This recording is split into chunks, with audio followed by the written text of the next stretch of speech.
Assalamualaikum warahmatullahi wabarakatuh. Jumpa lagi dengan aku Mama Dumpling di Curke Official. Terima kasih untuk kalian yang sudah bersedia mengeklik videoku.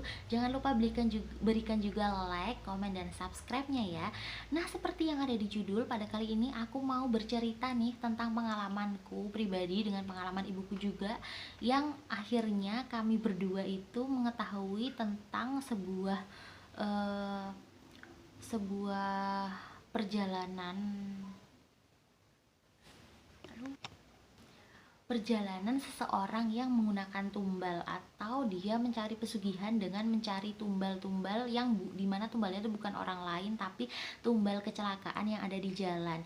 Nah, kisah ini terjadi pada tahun 2017 silam. Nah, pada tahun 2017 tepatnya aku masih duduk di bangku SMA kelas 3. Nah, aku ini bersekolah di salah satu sekolahan, dimana sekolah itu deket banget dengan yang namanya Jalan Raya Besar atau Ring Road. Nah, orang yang tinggal di Jogja pasti sudah tahu banget bahwasanya Ring Road itu memang jalan besar yang dibagi menjadi 4 bagian gitu, jalan mobil dan jalan motor itu berbeda. Nah, kemudian 2 arah, jadi yang satu ke arah sana, satu arah ke sini, lawan arus. Nah, itu Ring Road seperti itu ya sahabat semua. Nah, ini aku mengalami ketika aku pulang sekolah, aku dijemput oleh ibuku menuju suatu rumah makan. Nah, kami melewati si jalan Ring Road ini. Nah, orang Jogja juga pasti sudah tahu bahwasanya Ring Road yang melintas mau ke arah Blok O.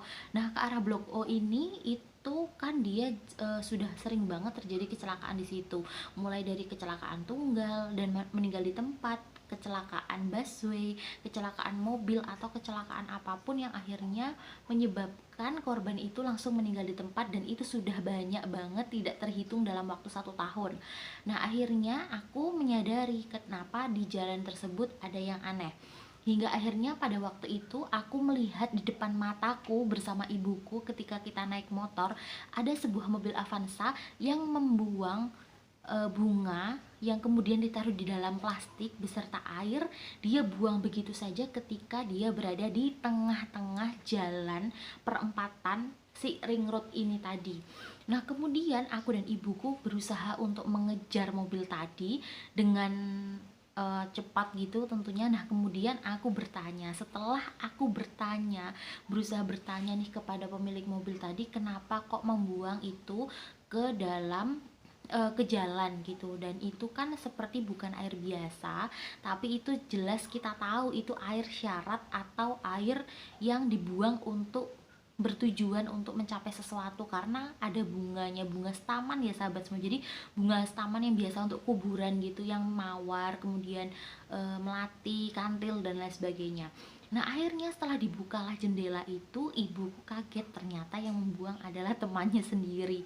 Nah, setelah itu kami bertanya, kenapa kok kamu buang itu di situ? Akhirnya sahabat ibuku ini, teman ibuku tadi, bercerita bahwasanya ya dia melakukan perjanjian goib, melakukan perjanjian dengan jin, bersekutu dengan jin, supaya dia ini bisa memenuhi kebutuhan istrinya.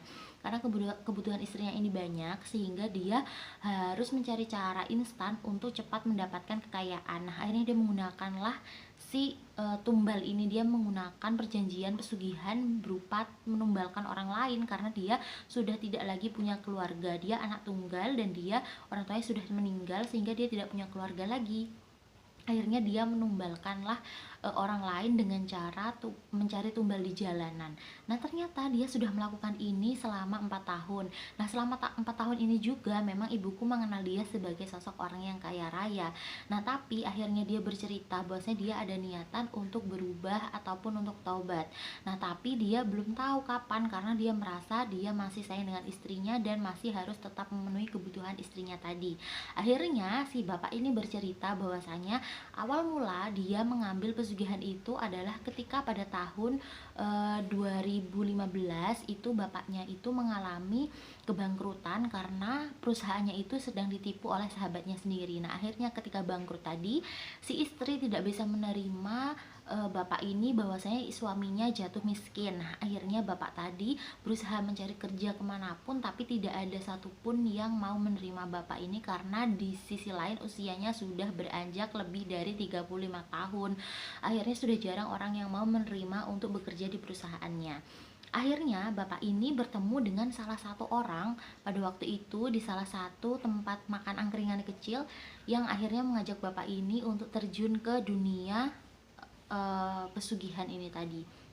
Akhirnya dengan berbekal uang 500.000, si bapak ini memutuskan untuk berdukun atau pergi ke rumah orang yang mampu mengajari dia mencari pesugihan.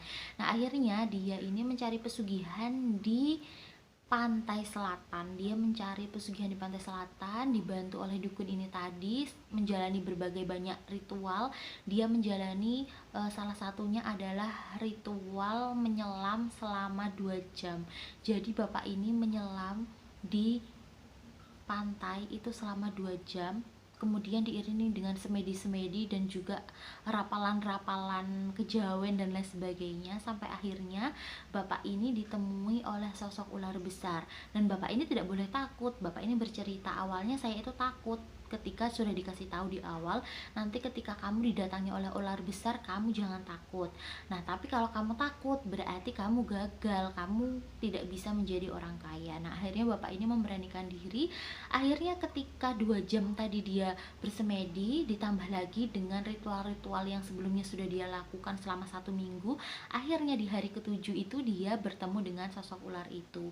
Dia bertemu dengan sosok ular besar yang akhirnya dia itu perjanjian meminta tumbal darah atau tumbal kematian seseorang itu dalam 1 bulan, meminta 3 kali, dengan harapan supaya nanti kekayaan bapak ini terus bertambah dan tidak akan pernah berkurang sedikit pun.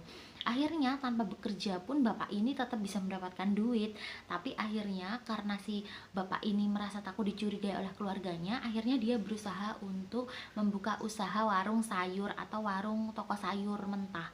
Nah, akhirnya sayur itu memang laris banget, tapi bapak ini tidak menjadikan pelanggannya sebagai tumbal, tapi justru dia menjadikan orang lain di jalan raya sebagai tumbal.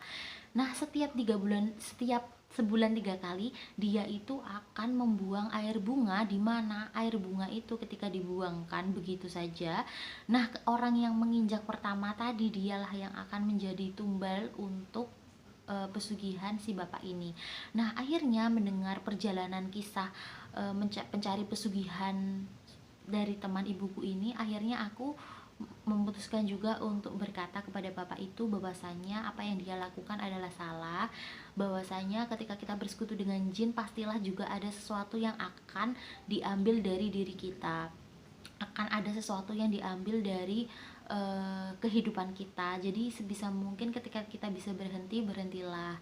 Jadi jangan sampai dilanjutkan, berkelanjutan, karena nanti juga nggak akan baik efeknya buat kita ya sebagai manusia yang akhirnya memutuskan untuk bersekutu dengan jin untuk mendapatkan sesuatu. Nah, akhirnya bapak ini merasa, oh iya, yang aku lakukan adalah salah katanya, tapi aku belum bisa berhenti, dia bilang gitu, karena aku belum tahu nanti harus gimana mensikapi istriku ketika tahu bahwasanya aku ini jatuh miskin lagi. Nah, terus kemudian bapak ini bercerita selain pesugihan itu dia juga sudah pernah mencoba menggunakan pesugihan lain, yaitu pesugihan berupa makanan. Jadi seseorang yang dia berikan makanan itulah yang akan menjadi tumbal, tapi bapak ini ketahuan perjalanan dia mencari tumbal ini, akhirnya ketahuan karena beberapa orang menyadari setiap orang yang habis dia beri makanan itu selalu besoknya pasti meninggal tanpa ada sebab yang jelas, tanpa ada dasar yang jelas kok meninggal. Nah, akhirnya teman-temannya mencurigai dan sempat menjauhi juga si bapak ini karena menganggap kok aneh. Nah, kemudian akhirnya bapak ini datanglah lagi ke tempat dukunnya dia mencari pesugihan ini tadi. Gimana nih kalau misalnya tumbalnya ganti aja, gak usah lewat makanan, tapi tumbalnya itu aku buang di jalan. Nah, akhirnya kesepakatan dengan dukun dan jin tadi akhirnya bisa, dan akhirnya berjalanlah sampai pada waktu itu.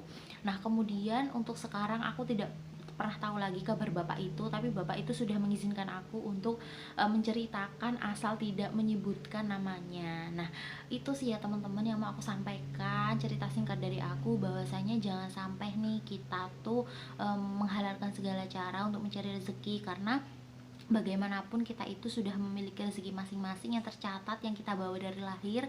Cuma kita harus perlu sabar, perlu tawakal, perlu ikhtiar lebih lagi. Kita perlu perbanyak doa kita lagi, perbanyak lagi usaha kita untuk akhirnya mencapai sesuatu yang kita inginkan. Nah, mungkin sekian yang dapat aku sampaikan. Mama Dumpling pamit. Wassalamualaikum warahmatullahi wabarakatuh.